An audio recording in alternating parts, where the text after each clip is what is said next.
Welcome to Sweet Life Beat Life. We hope this video helps. You're starting pairing now. Power on your boat headphones and hold the power/pairing button until the LED flashes or you hear voice prompt. On your phone open settings, tap Bluetooth and keep the page visible so discovery continues. Make sure airplane mode is off but do not disturb can stay on. This prevents interruptions. Keep the headset close to the phone, within a few feet, because water-resistant designs sometimes reduce signal range. Once the LED indicates pairing, move to the next step. On the Bluetooth list, tap the headset name when it appears. You may see the boat brand or model number, select it. If a code appears, confirm the 4 or 6-digit number matches the headset voice prompt. After connection, open the phone's media/audio settings and ensure the headset is set for media and phone audio so music and calls route correctly.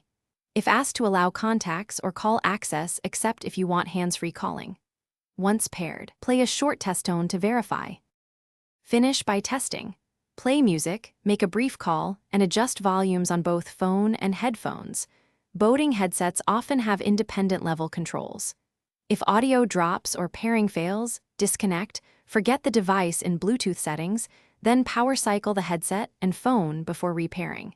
If problems persist, reset the headset per its manual to clear old pairings. One key troubleshooting tip. Interference from other nearby radios or devices can block pairing. Move away from them or turn those devices off. Thanks for watching. Consider subscribing if we helped you.